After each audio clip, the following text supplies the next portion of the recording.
Moni asisi awaza wasokonekera dzina lawo akuti ndi Bella McCauley. Bella ndochokera ku UK, adamakhala ndi mayi ake. Anachoka ku UK kupita ku holiday ku the Philippines Island.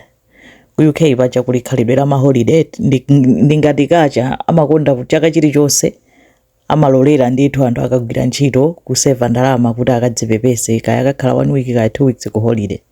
Ndeyeyu anauza makolo ake kuti akupita ndi nzake ku the Philippines Island. Anafotokozera bwinobwino makolo ake mene atayendere tsiku lakuti ndikafika ndikakhala kwakuti, tsiku lakuti ndikapita kwakuti, komanso amayankhulana nawo pa phone. Anapeza kuti wachoka wapita ku Philippines Island kuja, ndati pa 3 May ananyamuka kunena kuti ndikupita ku Thailand, ndikangoenda sanga ku Thailand. Kenako makolo ake anadabwa, amene akuimbira phone amene otani munthu kulizi kuyamba kufufuza kuti mwana wapita kuti. Mpaka anathamanga kupita kukanena ku polisi kunena kuti Bella wasowa, ananyamuka kupita holiday uku koma situdziwa kuti walowera kuti. Kenako makolo ake ananyamuka kupita ku Thailand komweko kuti mwina aziphweka kusakasaka ali konku nanga sipaniki.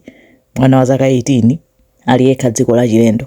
Ndi makolo afika kumene kuja mosayambira kufufuza. Kenako pamene azazindikira kuti anachokako ku Thailand ko anapita ku Georgia. Eti ku Georgia ko wamangidwa chifukwa chonena kuti ananyamula chamba chingambwe chenicheni sintauchichula mayina chifukwa amavuta nazo.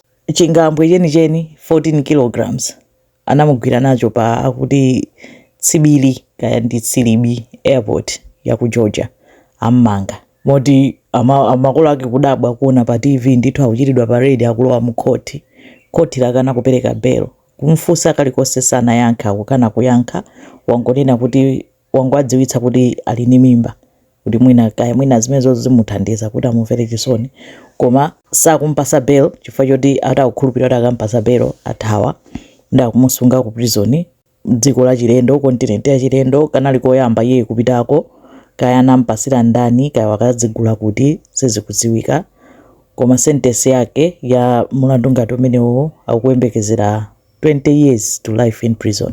Kaya namunamiza ndani mwana wa zaka 18 akuti kwawo anala kuti akupita ku university akukapanga nursing, koma maplani onse balala chifukwa chotena anauza kuti kuli COVID achangu. Zomwezi zitimaziona kwambiri zikuchitika maiko athu aku Africa, atsikana azimayi nthawi zambiri ndi azimayi inde azibambo amapanga nawo, koma azimayi akukhala ngati amanamizidwa kwambiri. Ndende zake zina osati za ku UK ndende zake kumakhala menu umasankha ngati siku limene ufuna nkhuku, ngati ukufuna chani.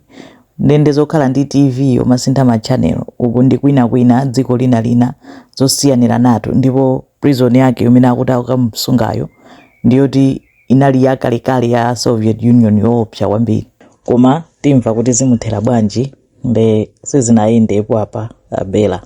Zikomo kwambiri.